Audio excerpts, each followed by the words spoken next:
The Book of Daniel.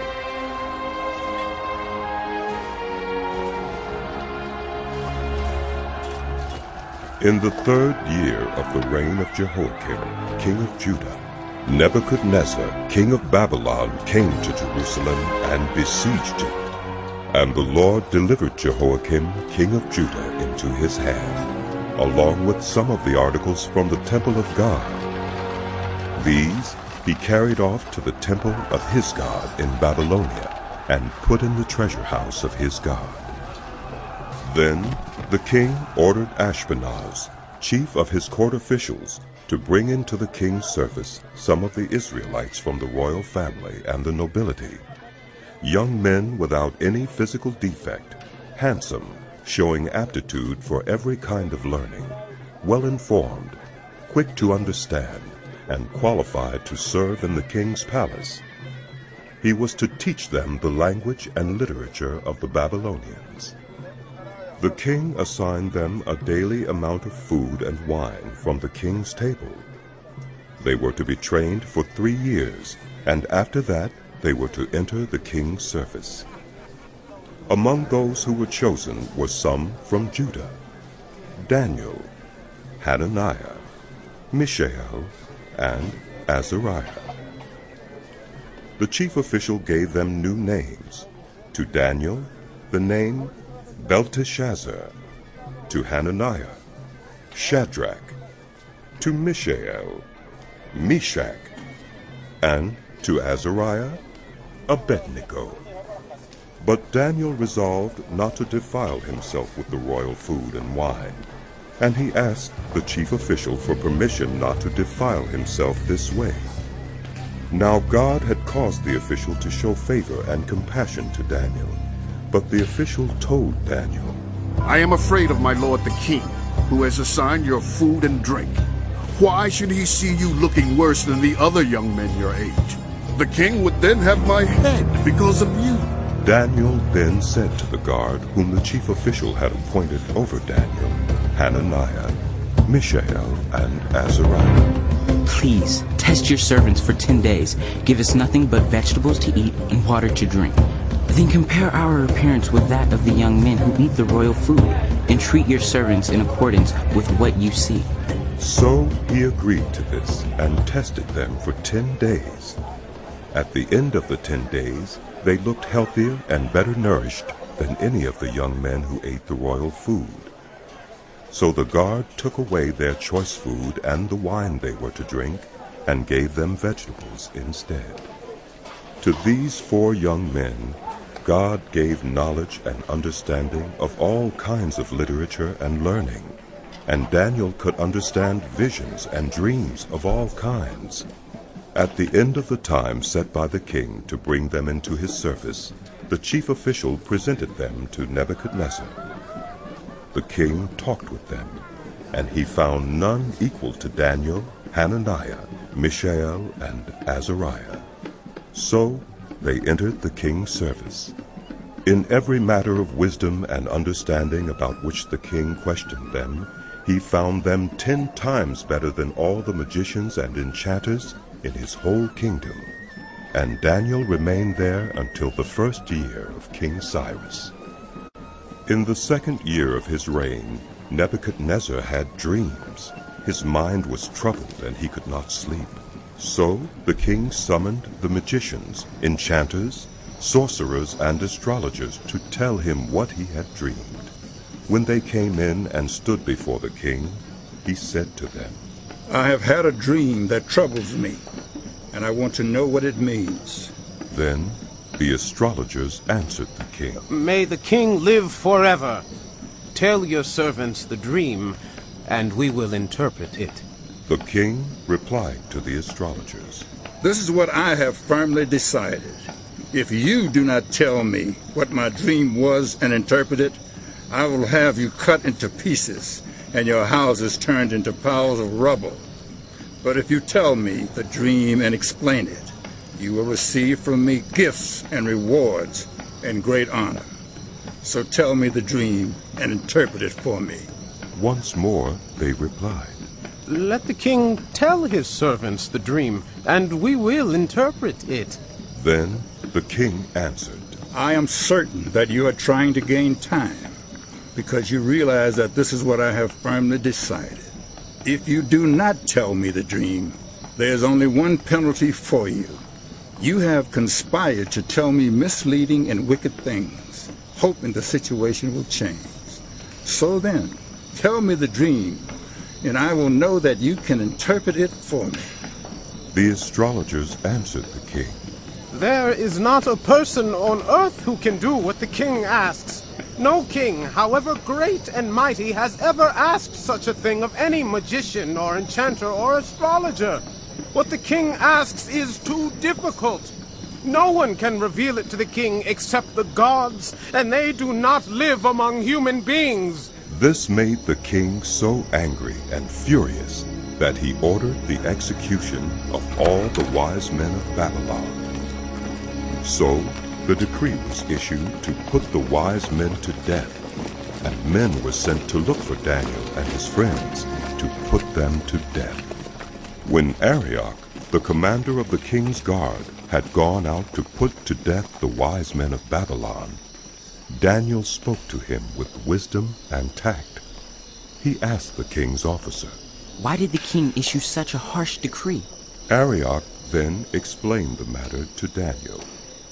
At this, Daniel went in to the king and asked for time, so that he might interpret the dream for him.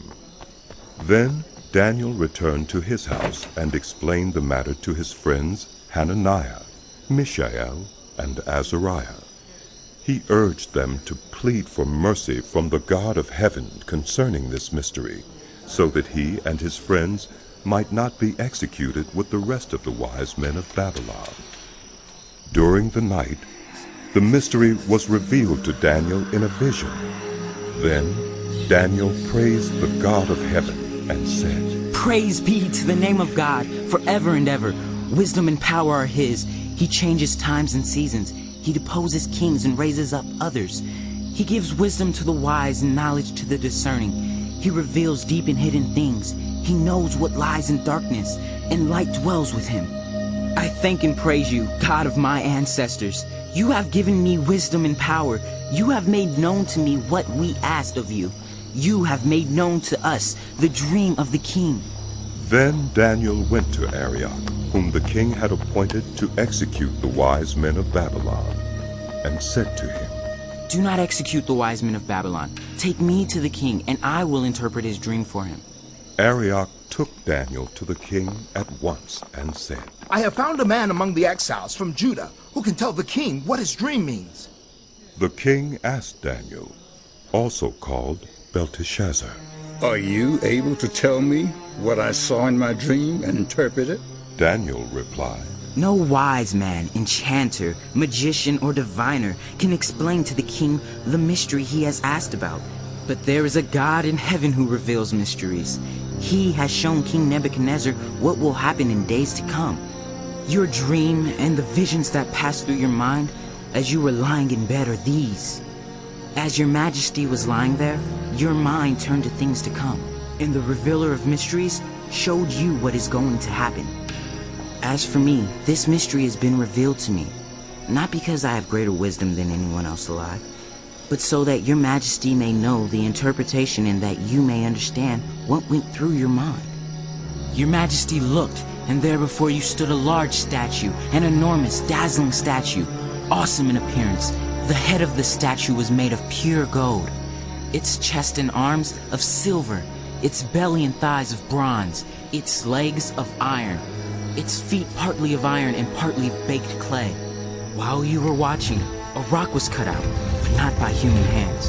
It struck the statue on its feet of iron and clay and smashed them. Then the iron, the clay, the bronze, the silver, and the gold were all broken to pieces and became like chaff on a threshing floor in the summer. The wind swept them away without leaving a trace. But the rock that struck the statue became a huge mountain and filled the whole earth. This was the dream, and now we will interpret it to the king. Your Majesty, you are the King of Kings. The God of heaven has given you dominion and power and might and glory. In your hands He has placed all people everywhere, and the beasts of the field and the birds in the sky. Wherever they live, he has made you ruler over them all. You are that head of gold. After you, another kingdom will arise, inferior to yours. Next, a third kingdom, one of bronze, will rule over the whole earth. Finally, there will be a fourth kingdom, strong as iron, for iron breaks and smashes everything. And as iron breaks things to pieces, so it will crush and break all the others. Just as you saw that the feet and toes were partly of baked clay and partly of iron, so this will be a divided kingdom. Yet it will have some of the strength of iron in it, even as you saw iron mixed with clay. As the toes were partly iron and partly clay, so this kingdom will be partly strong and partly brittle. And just as you saw the iron mixed with baked clay, so the people will be a mixture and will not remain united, any more than iron mixes with clay. In the time of those kings, the God of heaven will set up a kingdom that will never be destroyed, nor will it be left to another people. It will crush all those kingdoms and bring them to an end, but it will itself endure forever. This is the meaning of the vision of the rock cut out of a mountain, but not by human hands, a rock that broke the iron, the bronze, the clay, the silver, and the gold to pieces. The great God has shown the king what will take place in the future. The dream is true, and its interpretation is trustworthy. Then King Nebuchadnezzar fell prostrate before Daniel and paid him honor, and ordered that an offering and incense be presented to him. The king said to Daniel, Surely your God is the God of gods and the Lord of kings and revealer of mysteries, for you were able to reveal this mystery. Then the king placed Daniel in a high position and lavished many gifts on him. He made him ruler over the entire province of Babylon and placed him in charge of all its wise men. Moreover, at Daniel's request, the king appointed Shadrach, Meshach, and Abednego administrators over the province of Babylon, while Daniel himself remained at the royal court. King Nebuchadnezzar made an image of gold, 60 cubits high and 6 cubits wide, and set it up on the plain of Dura in the province of Babylon. He then summoned the satraps, prefects, governors, advisors, treasurers, judges, magistrates, and all the other provincial officials to come to the dedication of the image he had set up.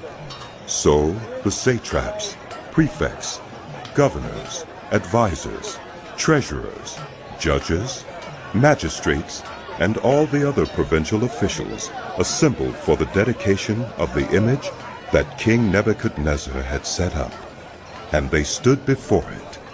Then the herald loudly proclaimed, Nations and peoples of every language, this is what you are commanded to do. As soon as you hear the sound of the horn, flute, zither, lyre, harp, pipe, and all kinds of music, you must fall down and worship the image of gold that King Nebuchadnezzar has set up. Whoever does not fall down and worship will immediately be thrown into a blazing furnace. Therefore, as soon as they heard the sound of the horn, flute, zither, lyre, harp, and all kinds of music, all the nations and peoples of every language fell down and worshipped the image of gold that King Nebuchadnezzar had set up. At this time, some astrologers came forward and denounced the Jews. They said to King Nebuchadnezzar, May the king live forever. Your Majesty has issued a decree that everyone who hears the sound of the horn, flute, zither, lyre, harp, pipe, and all kinds of music must fall down and worship the image of gold, and that whoever does not fall down and worship will be thrown into a blazing furnace. But there are some Jews whom you have set over the affairs of the province of Babylon, Shadrach, Meshach, and Abednego, who pay no attention to you, your Majesty. They neither serve your gods nor worship the image of gold you have set up. Furious with rage, Nebuchadnezzar summoned Shadrach, Meshach, and Abednego. So these men were brought before the king, and Nebuchadnezzar said to them, Is it true, Shadrach, Meshach, and Abednego, that you do not serve my gods or worship the image of gold I have set up? Yes, it is true. Now when you hear the sound of the horn, flute, zither, lyre, harp, pipe, and all kinds of music, if you are ready to fall down and worship the image I made, very good. Not serve that. But if you do not worship it, you will be thrown immediately into a blazing furnace. Then what God will be able to rescue you from my hand? Shadrach, Meshach, and Abednego replied to him, King Nebuchadnezzar, we do not need to defend ourselves before you in this matter. If the God we serve is able to deliver us, then he will deliver us from the blazing furnace and from your majesty's hand. But even if he does not, we want you to know, your majesty, that we will not serve your gods or worship the image of gold you have set up. Then Nebuchadnezzar was furious with Shadrach, Meshach, and Abednego, and his attitude toward them changed. He ordered the furnace heated 7 times hotter than usual, and commanded some of the strongest soldiers in his army to tie up Shadrach, Meshach, and Abednego, and throw them into the blazing furnace. So these men, wearing their robes, trousers, turbans, and other clothes, were bound and thrown into the blazing furnace. The king's command was so urgent, and the furnace so hot, that the flames of the fire killed the soldiers who took up Shadrach, Meshach, and Abednego, and these 3 men, firmly tied, fell into the blazing furnace. Then King Nebuchadnezzar leaped to his feet in amazement and asked his advisors, Weren't there 3 men that we tied up and threw into the fire? They replied, Certainly, your majesty. He said, Look, I see 4 men walking around in the fire, unbound and unharmed, and the 4th looks like a son of the gods. Nebuchadnezzar then approached the opening of the blazing furnace and shouted, Shadrach, Meshach, and Abednego, servants of the Most High God, come out, come here. So Shadrach, Meshach, and Abednego came out of the fire, and the satraps, prefects, governors, and royal advisors crowded around them.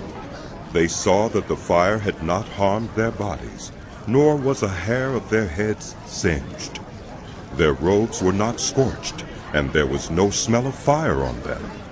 Then Nebuchadnezzar said, Praise be to the God of Shadrach, Meshach, and Abednego, who has sent his angel and rescued his servants. They trusted in him and defied the king's command, and were willing to give up their lives rather than serve or worship any god except their own God. Therefore I decree that the people of any nation or language who say anything against the God of Shadrach, Meshach, and Abednego be cut into pieces, and their houses be turned into piles of rubble. For no other God can save in this way. Then the king promoted Shadrach, Meshach, and Abednego in the province of Babylon. King Nebuchadnezzar, to the nations and peoples of every language who live in all the earth, may you prosper greatly. It is my pleasure to tell you about the miraculous signs and wonders that the Most High God has performed for me. How great are his signs, how mighty his wonders. His kingdom is an eternal kingdom.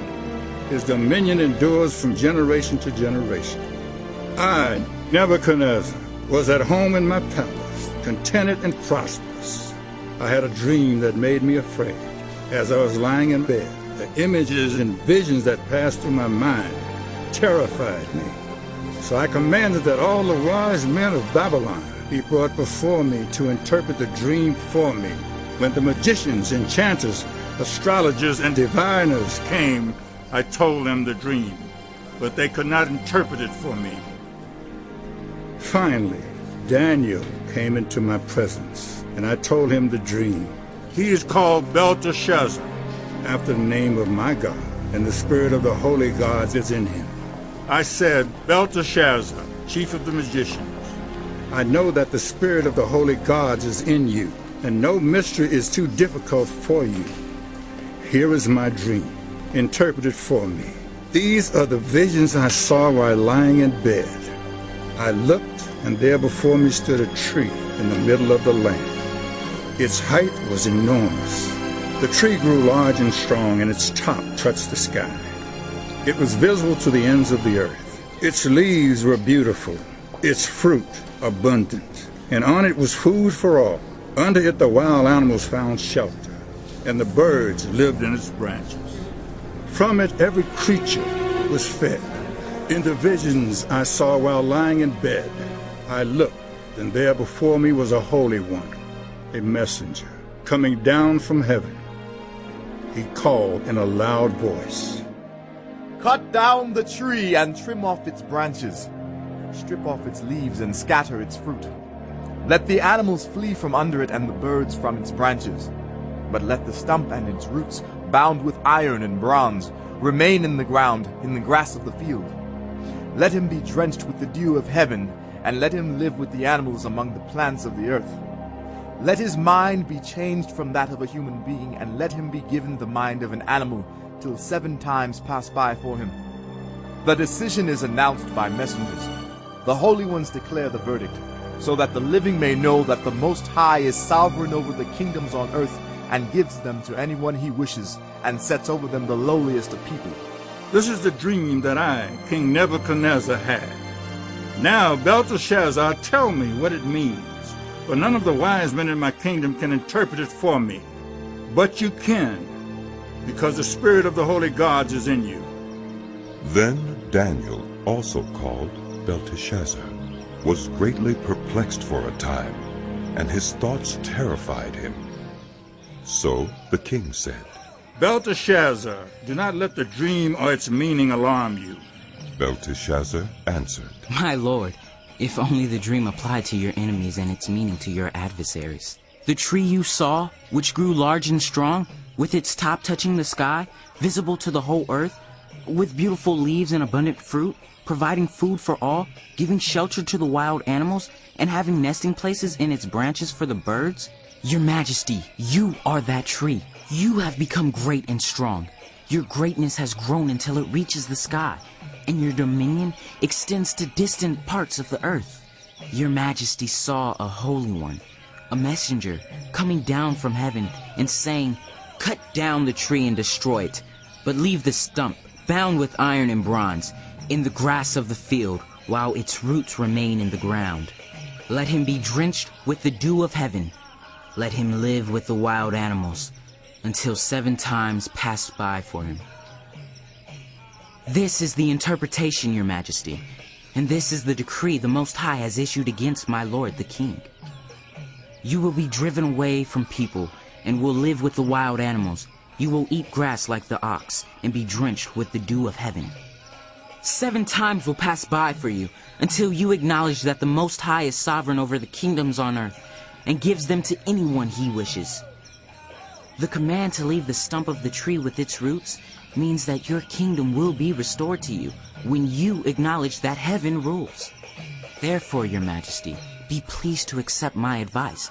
Renounce your sins by doing what is right, and your wickedness by being kind to the oppressed. It may be that then your prosperity will continue. All this happened to King Nebuchadnezzar. 12 months later, as the king was walking on the roof of the royal palace of Babylon, he said, Is not this the great Babylon I have built as the royal residence, by my mighty power and for the glory of my majesty? Even as the words were on his lips, a voice came from heaven. This is what is decreed for you, King Nebuchadnezzar. Your royal authority has been taken from you. You will be driven away from people and will live with the wild animals. You will eat grass like the ox. 7 times will pass by for you until you acknowledge that the Most High is sovereign over the kingdoms on earth and gives them to anyone he wishes. Immediately what had been said about Nebuchadnezzar was fulfilled. He was driven away from people and ate grass like the ox. His body was drenched with the dew of heaven until his hair grew like the feathers of an eagle and his nails like the claws of a bird. At the end of that time, I, Nebuchadnezzar, raised my eyes towards heaven, and my sanity was restored. Then I praised the Most High. I honored and glorified him who lives forever. His dominion is an eternal dominion.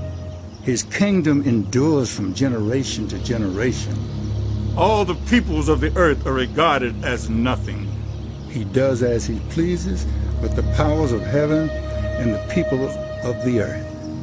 No one can hold back his hand or say to him, "What have you done?" At the same time that my sanity was restored, my honor and splendor returned to me for the glory of my kingdom. My advisors and nobles sought me out, and I was restored to my throne and became even greater than before. Now I, Nebuchadnezzar, praise and exalt and glorify the King of heaven, because everything he does is right, and all his ways are just. And those who walk in pride, he is able to humble. King Belshazzar gave a great banquet for 1,000 of his nobles, and drank wine with them.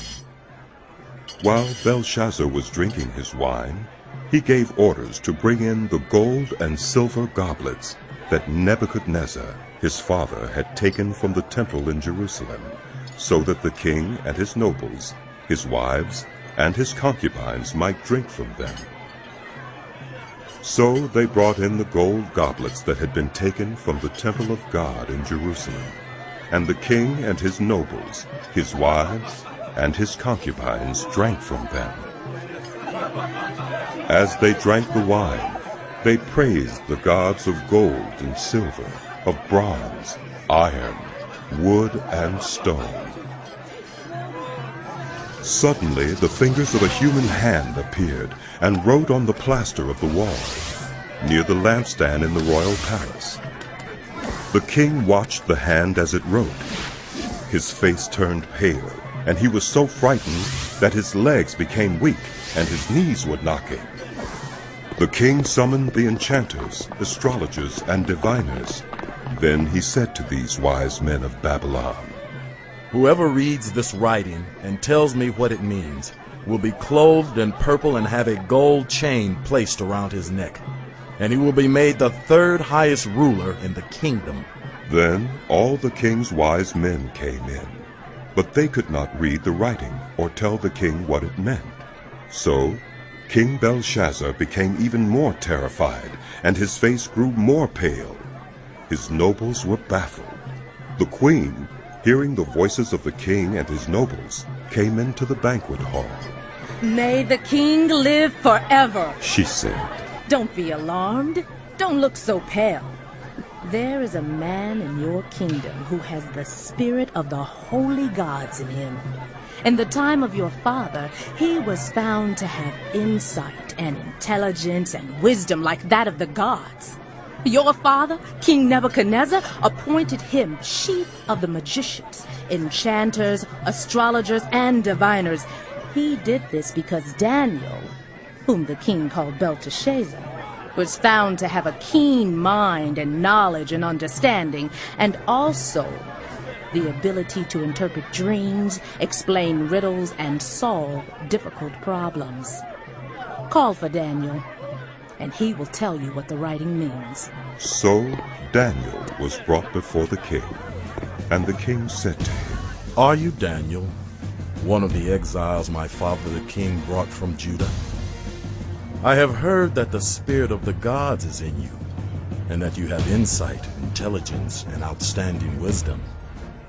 The wise men and enchanters were brought before me to read this writing and tell me what it means, but they could not explain it. Now I have heard that you are able to give interpretations and to solve difficult problems. If you can read this writing and tell me what it means, you will be clothed in purple and have a gold chain placed around your neck, and you will be made the third highest ruler in the kingdom." Then Daniel answered the king, You may keep your gifts for yourself and give your rewards to someone else. Nevertheless, I will read the writing for the king and tell him what it means. Your Majesty, the Most High God gave your father Nebuchadnezzar sovereignty and greatness and glory and splendor. Because of the high position he gave him, all the nations and peoples of every language dreaded and feared him. Those the king wanted to put to death, he put to death. Those he wanted to spare, he spared. Those he wanted to promote, he promoted. And those he wanted to humble, he humbled.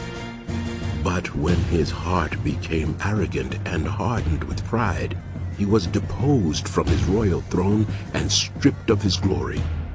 He was driven away from people and given the mind of an animal. He lived with the wild donkeys and ate grass like the ox, and his body was drenched with the dew of heaven until he acknowledged that the Most High God is sovereign over the kingdoms on earth and sets over them anyone he wishes.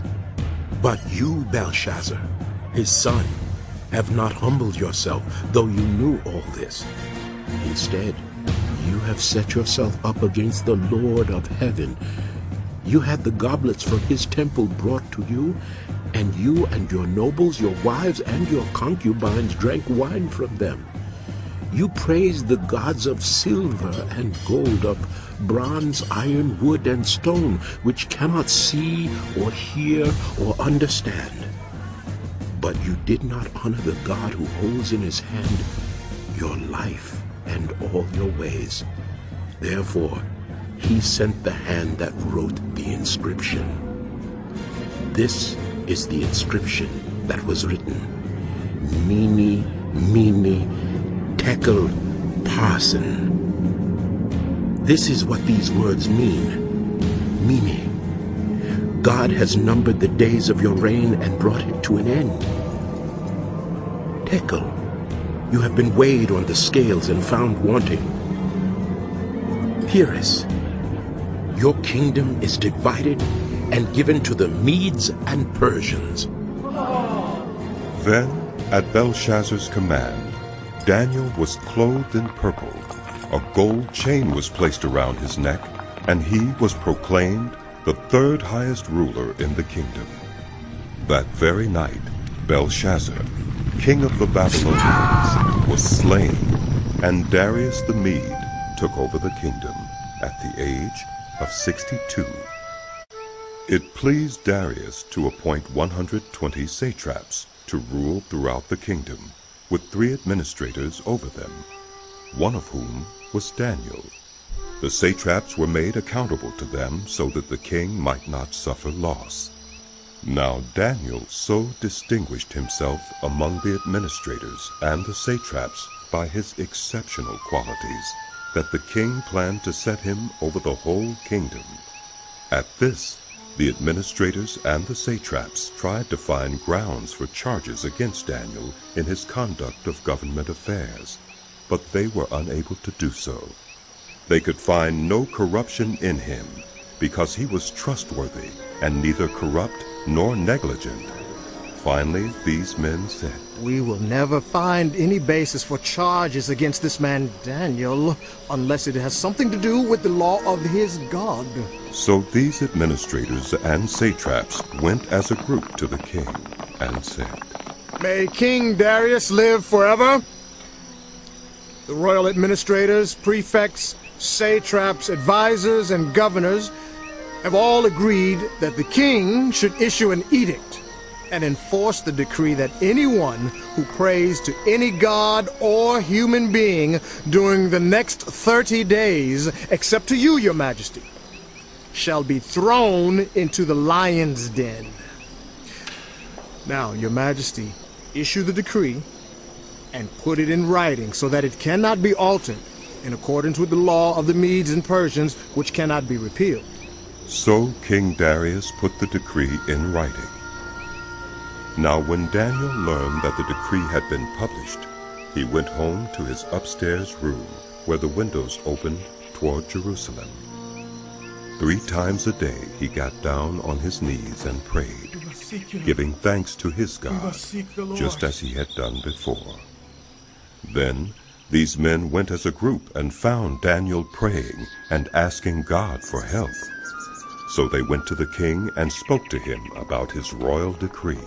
Did you not publish a decree that during the next 30 days, anyone who prays to any god or human being except to you, your majesty, would be thrown into the lion's den? The king answered, The decree stands, in accordance with the law of the Medes and Persians, which cannot be repealed. Then they said to the king, Daniel, who is one of the exiles from Judah, pays no attention to you, your majesty, or to the decree you put in writing. He still prays 3 times a day. When the king heard this, he was greatly distressed. He was determined to rescue Daniel and made every effort until sundown to save him.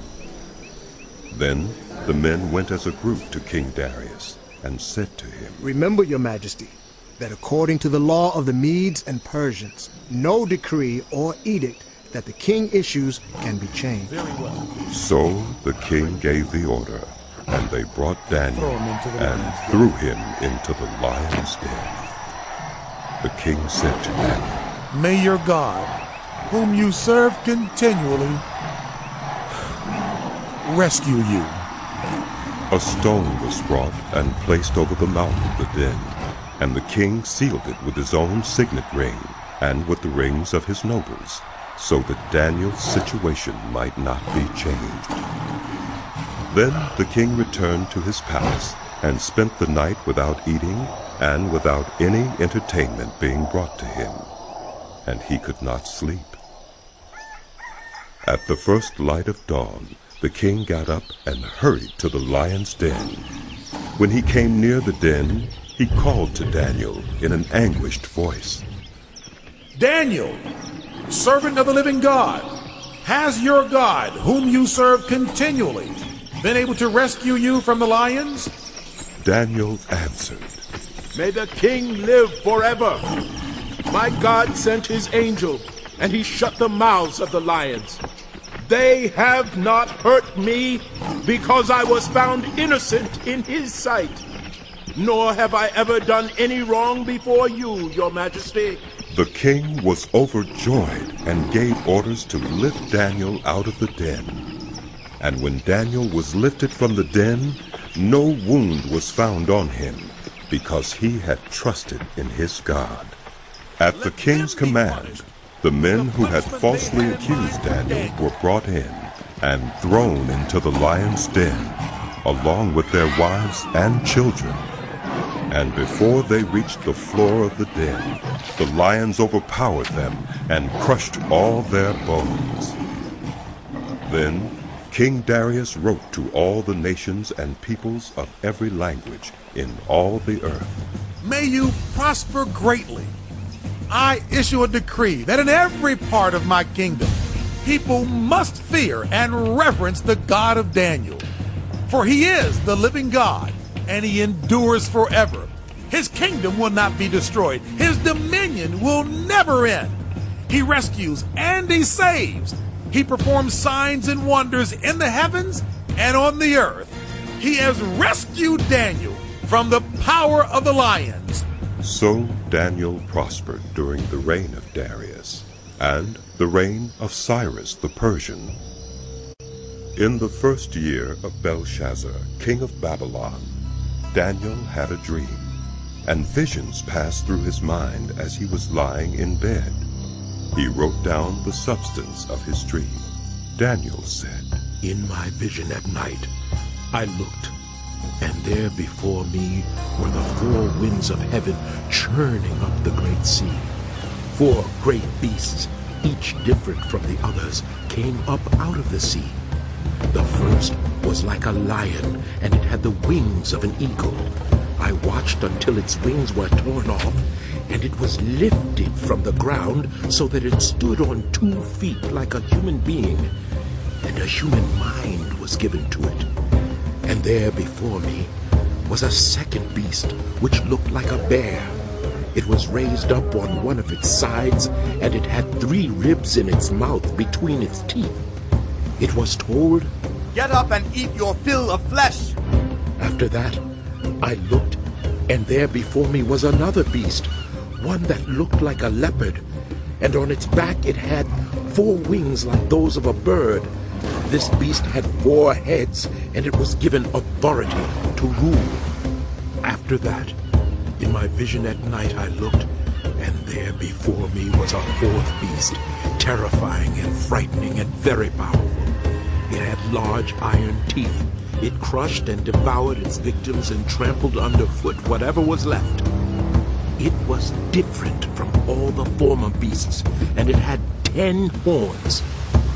While I was thinking about the horns, there before me was another horn, a little one, which came up among them, and 3 of the first horns were uprooted before it. This horn had eyes like the eyes of a human being, and a mouth that spoke boastfully. As I looked, thrones were set in place, and the Ancient of Days took his seat. His clothing was as white as snow. The hair of his head was white like wool. His throne was flaming with fire, and its wheels were all ablaze. A river of fire was flowing, coming out from before him. Thousands upon thousands attended him. 10,000 times 10,000 stood before him. The court was seated, and the books were open. Then I continued to watch because of the boastful words the horn was speaking. I kept looking until the beast was slain and its body destroyed and thrown into the blazing fire. The other beasts had been stripped of their authority, but were allowed to live for a period of time. In my vision at night, I looked, and there before me was one like a son of man, coming with the clouds of heaven. He approached the Ancient of Days and was led into his presence. He was given authority, glory, and sovereign power. All nations and peoples of every language worshipped him. His dominion is an everlasting dominion that will not pass away, and his kingdom is one that will never be destroyed. I, Daniel, was troubled in spirit, and the visions that passed through my mind disturbed me. I approached one of those standing there and asked him the meaning of all this. So he told me and gave me the interpretation of these things. The 4 great beasts are 4 kings that will rise from the earth. But the holy people of the Most High will receive the kingdom and will possess it forever. Yes, forever and ever. Then I wanted to know the meaning of the 4th beast, which was different from all the others and most terrifying, with its iron teeth and bronze claws, the beast that crushed and devoured its victims and trampled underfoot whatever was left. I also wanted to know about the 10 horns on its head, and about the other horn that came up, before which 3 of them fell, the horn that looked more imposing than the others, and that had eyes and a mouth that spoke boastfully.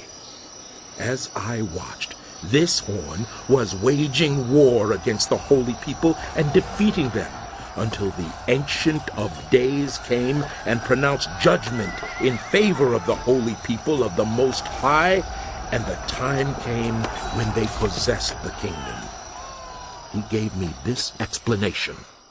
The 4th beast is a 4th kingdom that will appear on earth. It will be different from all the other kingdoms and will devour the whole earth, trampling it down and crushing it. The 10 horns are 10 kings who will come from this kingdom. After them another king will arise, different from the earlier ones. He will subdue 3 kings. He will speak against the Most High and oppress his holy people and try to change the set times and the laws. The holy people will be delivered into his hands for a time, times, and half a time. But the court will sit, and his power will be taken away and completely destroyed forever. Then the sovereignty, power, and greatness of all the kingdoms under heaven will be handed over to the holy people of the Most High. His kingdom will be an everlasting kingdom, and all rulers will worship and obey him. This is the end of the matter. I, Daniel, was deeply troubled by my thoughts, and my face turned pale, but I kept the matter to myself. In the 3rd year of King Belshazzar's reign, I, Daniel, had a vision after the one that had already appeared to me. In my vision, I saw myself in the citadel of Susa, in the province of Elam. In the vision, I was beside the Ulai Canal. I looked up, and there before me was a ram with 2 horns, standing beside the canal, and the horns were long. One of the horns was longer than the other, but grew up later. I watched the ram as it charged toward the west and the north and the south. No animal could stand against it, and none could rescue from its power. It did as it pleased and became great.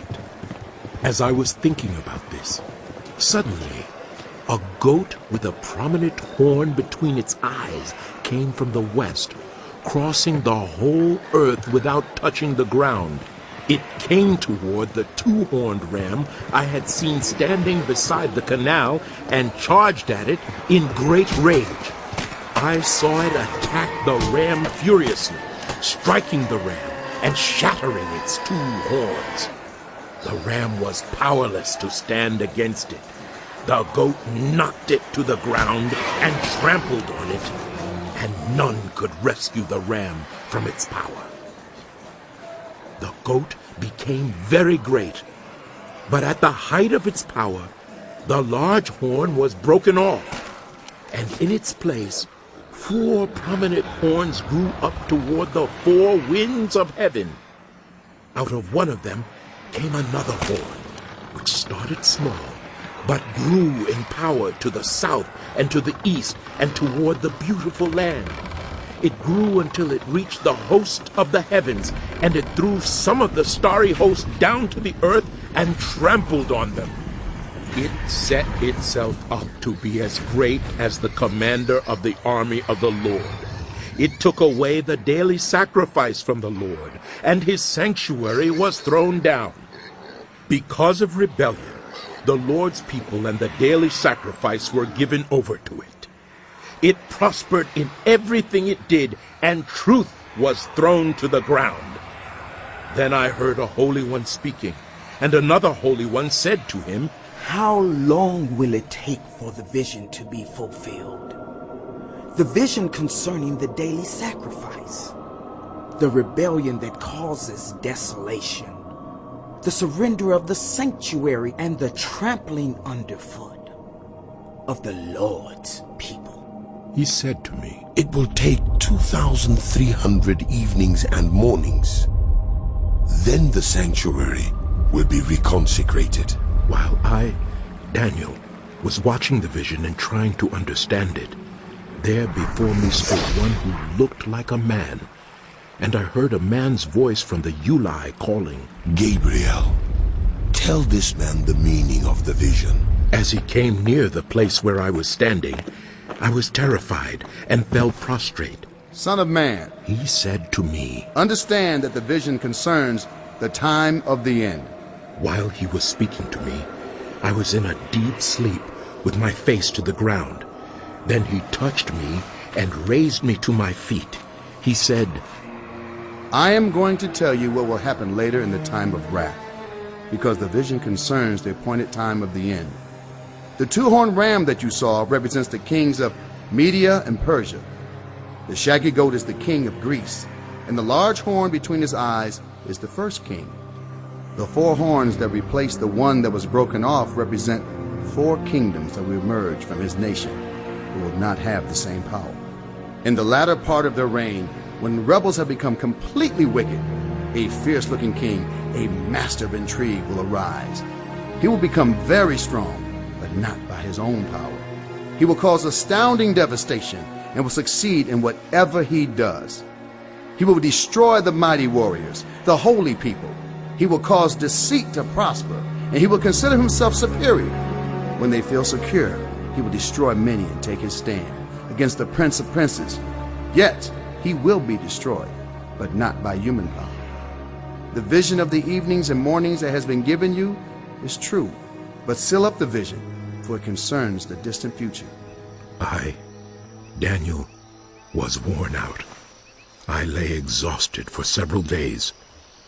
Then I got up and went about the king's business. I was appalled by the vision. It was beyond understanding.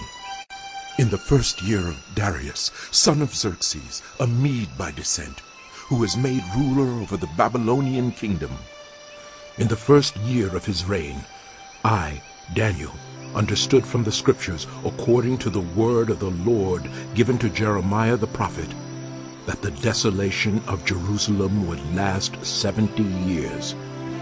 So I turned to the Lord God and pleaded with him in prayer and petition, in fasting and in sackcloth and ashes. I prayed to the Lord my God and confessed, Lord, the great and awesome God, who keeps his covenant of love with those who love him and keep his commandments, we have sinned and done wrong. We have been wicked and have rebelled. We have turned away from your commands and laws. We have not listened to your servants, the prophets, who spoke in your name to our kings, our princes, and our ancestors, and to all the people of the land. Lord, you are righteous, but this day we are covered with shame. The people of Judah and Jerusalem and all Israel, both near and far, in all the countries where you have scattered us because of our unfaithfulness to you. We and our kings, our princes, and our ancestors are covered with shame, Lord, because we have sinned against you. The Lord our God is merciful and forgiving. Even though we have rebelled against him, we have not obeyed the Lord our God or kept the laws he gave us through his servants, the prophets.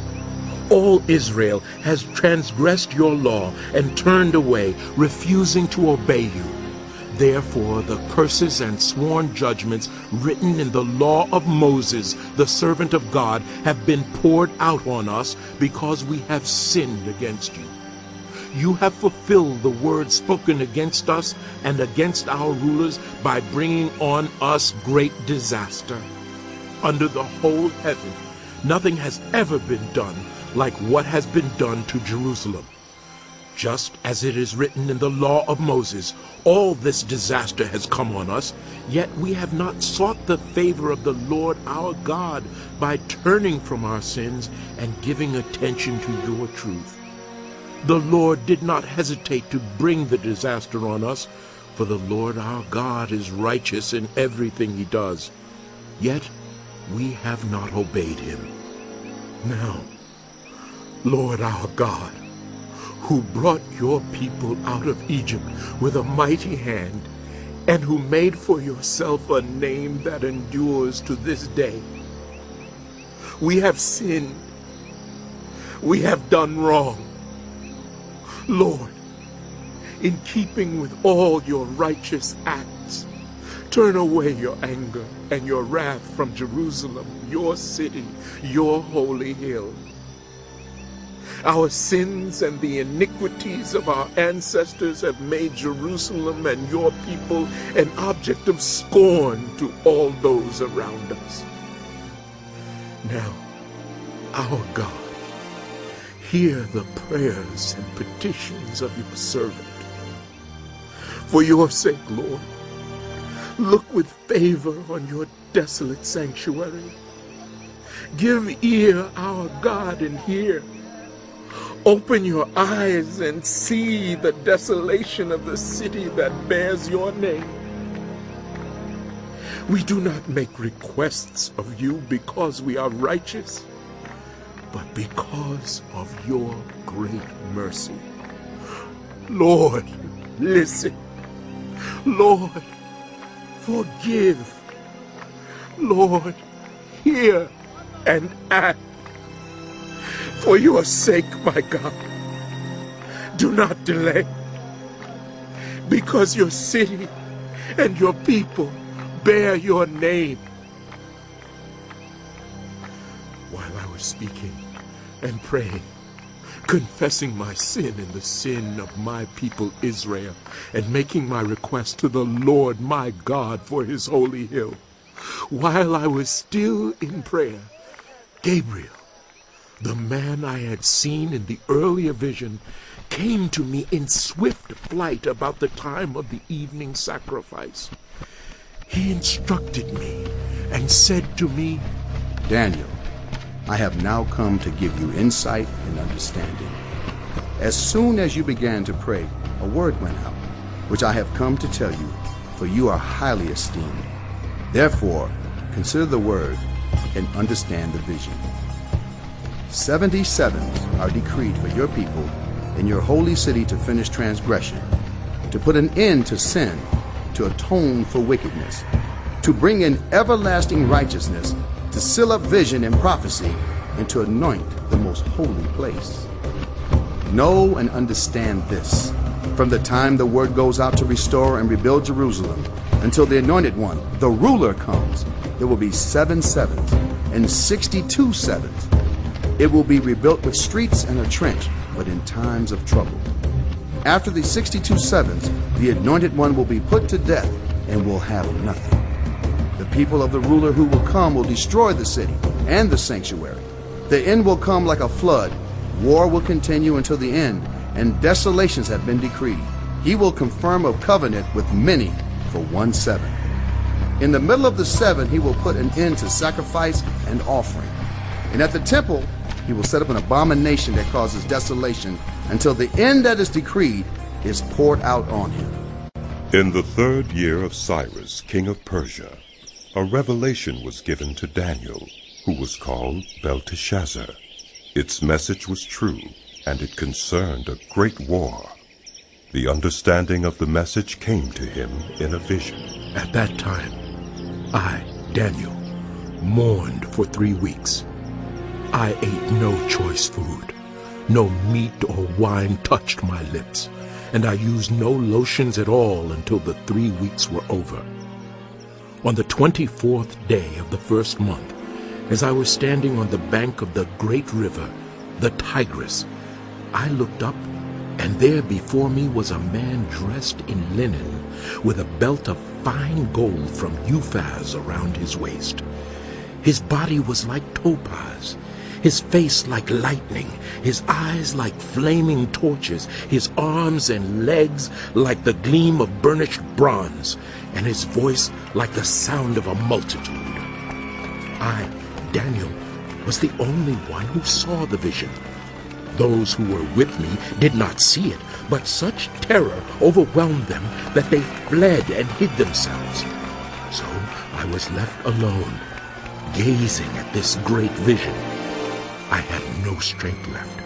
My face turned deathly pale, and I was helpless. Then I heard him speaking, and as I listened to him, I fell into a deep sleep, my face to the ground. A hand touched me and set me trembling on my hands and knees. He said, Daniel, you who are highly esteemed, consider carefully the words I am about to speak to you, and stand up, for I have now been sent to you. And when he said this to me, I stood up, trembling. Then he continued, Do not be afraid, Daniel. Since the first day that you set your mind to gain understanding and to humble yourself before your God, your words were heard, and I have come in response to them. But the prince of the Persian kingdom resisted me 21 days. Then Michael, one of the chief princes, came to help me, because I was detained there with the king of Persia. Now I have come to explain to you what will happen to your people in the future. For the vision concerns a time yet to come. While he was saying this to me, I bowed with my face toward the ground and was speechless. Then one who looked like a man touched my lips, and I opened my mouth and began to speak. I said to the one standing before me, I am overcome with anguish because of the vision, my Lord, and I feel very weak. How can I, your servant, talk with you, my Lord? My strength is gone, and I can hardly breathe. Again, the one who looked like a man touched me and gave me strength. Do not be afraid, you who are highly esteemed, he said. Peace, be strong now. Be strong. When he spoke to me, I was strengthened and said, Speak, my Lord, since you have given me strength. So he said, Do you know why I have come to you? Soon I will return to fight against the prince of Persia, and when I go, the prince of Greece will come. But first I will tell you what is written in the book of truth. No one supports me against them except Michael, your prince. And in the first year of Darius the Mede, I took my stand to support and protect him. Now then, I tell you the truth. 3 more kings will arise in Persia, and then a 4th, who will be far richer than all the others. When he has gained power by his wealth, he will stir up everyone against the kingdom of Greece. Then a mighty king will arise, who will rule with great power and do as he pleases. After he has arisen, his empire will be broken up and parceled out toward the 4 winds of heaven. It will not go to his descendants, nor will it have the power he exercised, because his empire will be uprooted and given to others. The king of the south will become strong, but one of his commanders will become even stronger than he, and will rule his own kingdom with great power. After some years, they will become allies. The daughter of the king of the south will go to the king of the north to make an alliance, but she will not retain her power, and he and his power will not last. In those days she will be betrayed, together with her royal escort and her father and the one who supported her. One from her family line will arise to take her place. He will attack the forces of the king of the north and enter his fortress. He will fight against them and be victorious. He will also seize their gods, their metal images, and their valuable articles of silver and gold, and carry them off to Egypt. For some years he will leave the king of the north alone. Then the king of the north will invade the realm of the king of the south, but will retreat to his own country. His sons will prepare for war and assemble a great army, which will sweep on like an irresistible flood and carry the battle as far as his fortress. Then the king of the south will march out in a rage and fight against the king of the north, who will raise a large army, but it will be defeated. When the army is carried off, the king of the south will be filled with pride and will slaughter many thousands, yet he will not remain triumphant. For the king of the north will muster another army, larger than the first, and after several years he will advance with a huge army fully equipped. In those times many will rise against the king of the south. Those who are violent among your own people will rebel in fulfillment of the vision, but without success. Then the king of the north will come and build up siege ramps and will capture a fortified city. The forces of the south will be powerless to resist. Even their best troops will not have the strength to stand. The invader will do as he pleases. No one will be able to stand against him. He will establish himself in the beautiful land and will have the power to destroy it. He will determine to come with the might of his entire kingdom and will make an alliance with the king of the south. And he will give him a daughter in marriage in order to overthrow the kingdom.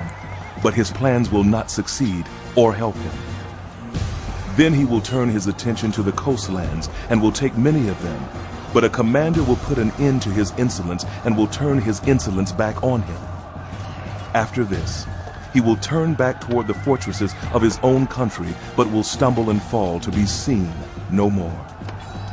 His successor will send out a tax collector to maintain the royal splendor.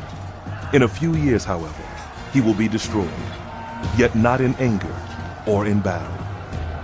He will be succeeded by a contemptible person who has not been given the honor of royalty. He will invade the kingdom when its people feel secure, and he will seize it through intrigue. Then an overwhelming army will be swept away before him. Both it and a prince of the covenant will be destroyed. After coming to an agreement with him, he will act deceitfully, and with only a few people, he will rise to power.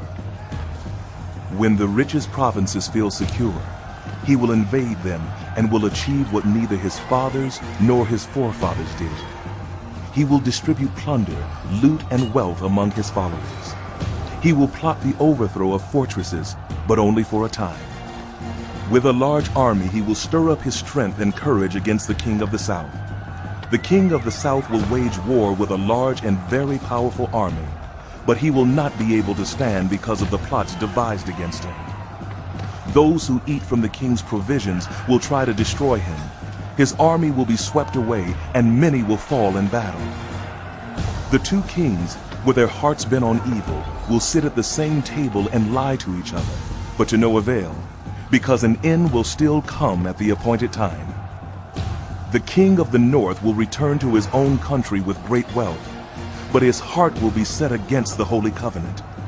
He will take action against it and then return to his own country.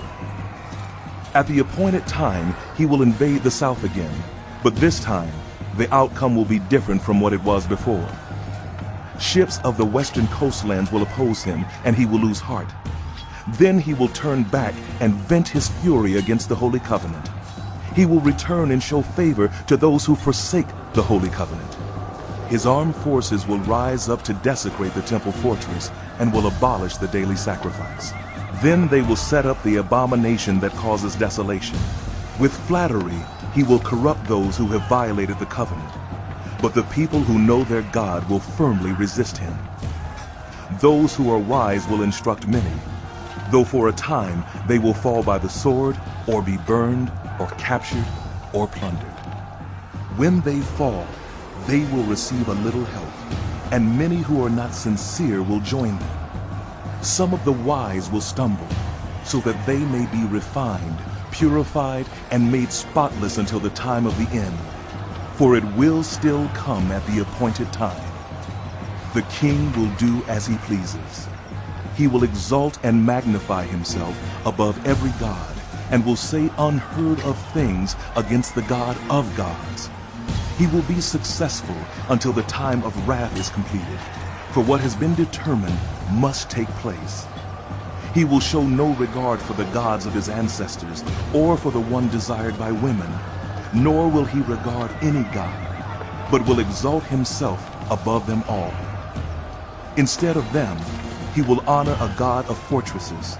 A god unknown to his ancestors he will honor with gold and silver, with precious stones and costly gifts. He will attack the mightiest fortresses with the help of a foreign god, and will greatly honor those who acknowledge him. He will make them rulers over many people, and will distribute the land at a price.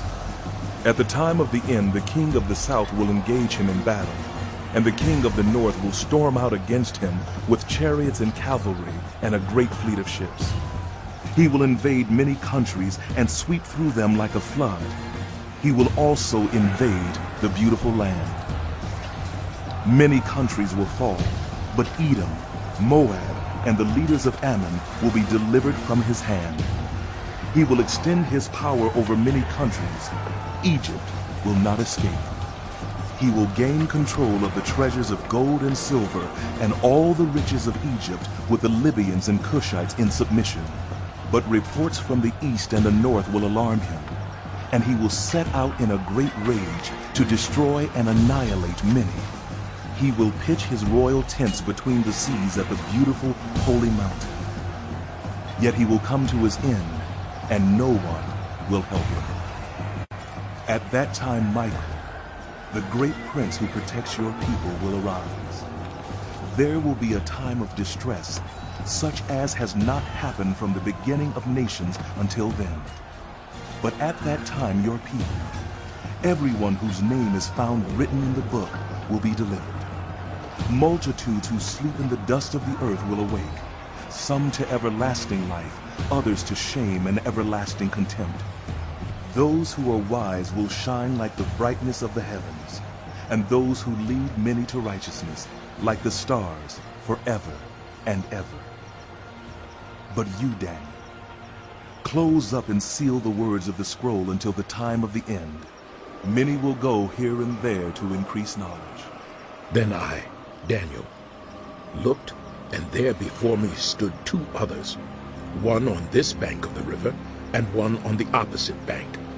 One of them said to the man clothed in linen, who was above the waters of the river, "How long will it be before these astonishing things are fulfilled?"